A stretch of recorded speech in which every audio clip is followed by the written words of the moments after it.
And the next one I'm going to read is called Babel. And it has an intro that was not written by me before the actual poem starts. So, and they began to build, and in the 4th week they made brick with fire, and the bricks served them for stone, and the clay which cemented them together was asphalt which comes out of the sea, and out of the fountains of water in the land of Shinar. And it is out of the book of Jubilees. Babel. Our towers are getting huge again. What are we looking for on the observation decks with our telescopes and antennae, while we marvel at the universe in outer space, reasoning infinity with finiteness in our earthy brains, in dualism like waves and particles, confusing uniqueness with individualism, separating rich from poor, our hearts poisoned like our bodies and our world, our desires and hunger for more endless like our envy, while we pile up money, we pile up power, we pile up insurance, we save money, we save time. We do not feed the hungry, we give pills to our children. We proudly present our design of a world we do not own, a devastated landscape also of ourselves. Designated to be the gardeners and guards of the park, we are the sorcerer's apprentice. The great designer has been discredited. We will cry by the rivers again, but this time the rivers will be dry.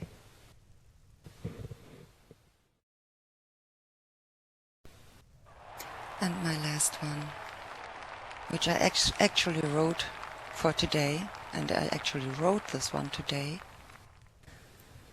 and it's called Peace is Not an Apple Pie. How wonderful to sit around the table with family and friends after a great dinner, when finally the dessert is served, enjoying the talks and laughter, the warmth, the sweet and sour taste, the sliced fruits of life melting in the mouth, spices unfolding flavors of the foreign countries they came from, wafting through our homes on Thanksgiving, on Christmas, our homes we share with our beloved ones. Moments we want to last forever, a special smile, a special glance, caught on photographs.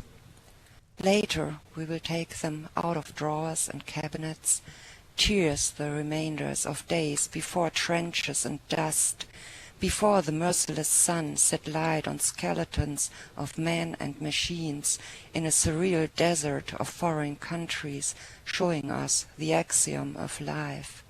Apples fall to the ground, and peace is not an apple pie.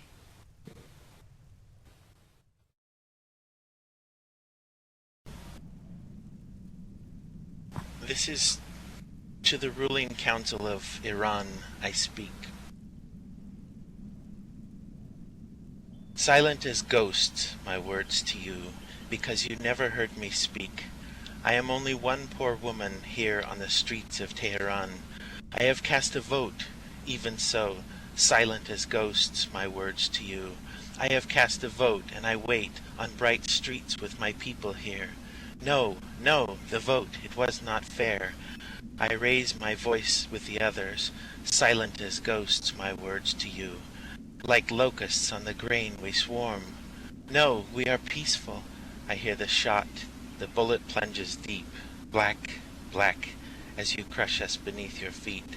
Silent as ghosts, my words to you. Is called Olympia, Africa.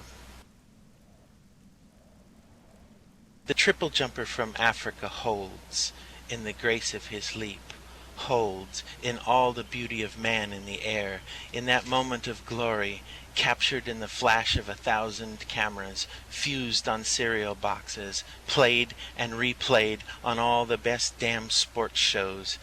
And in that moment in the air he holds, above the earth, above that place where hunger-bloated bellies cannot bend, where nations strive to shred to ruin, where speed of foot cannot outrace the bullet or the rapist's reach, where all the metals gleam blood red he holds, and the world holds its breath until he lands.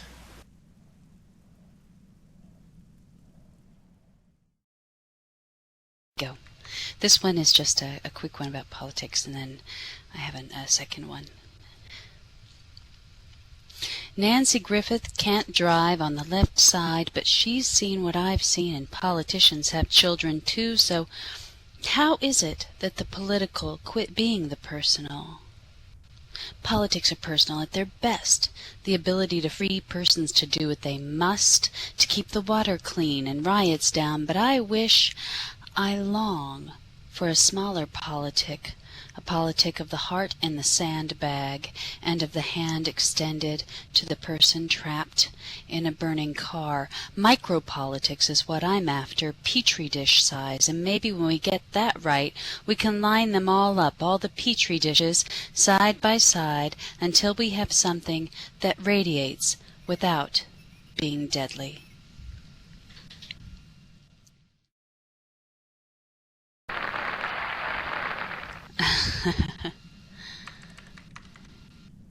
And I've got one about a murder in Iraq.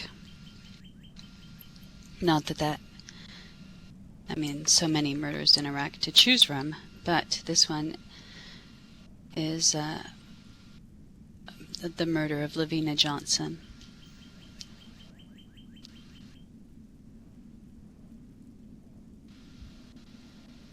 Oops, it's still loading. And also, I think that when we talk about peace and war, we often think about distant places in the United States. We don't think about our home turf, but there are so many children killed in New York City every year where I live from handguns. I'd like to see that considered in our reckoning, because it's always the disadvantaged that get hurt most. Here we go. Now it's loaded. Lavina Johnson, Lavina Johnson, we will know the name of the beast and his conspirators. I will whisper your name. Lavina Johnson, Lavina Johnson. Dr. John Johnson in a contractor's tent.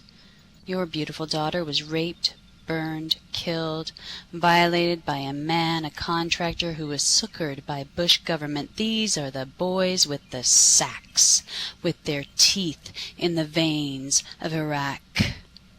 How many martinis does it take to wash out Lavina Johnson? Lavina Johnson. The blood of that name.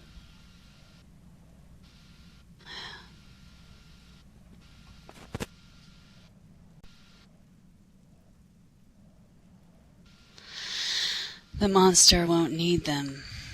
He thrills at his cruelty, but the hand with the stamps, Lavina Johnson, will letter the insides of their eyelids. They'll never get rest of it. Lavina Johnson will live in our throats, in our persistent demands for an answer. We will know who killed this mother's daughter, this young defender of America. They glued your gloves on your hands to cover burns inflicted while you held your burning vagina. Lavina Johnson, Lavina Johnson, your name will be the cautionary tale of oilmen and governments that eat their young, that give you up to sup the devil, your poor tortured body. You did it, they said, broke your own body, raped yourself, lit yourself on fire, and put a bullet through your head. Lavina Johnson, your country owes you, owes all of us an answer.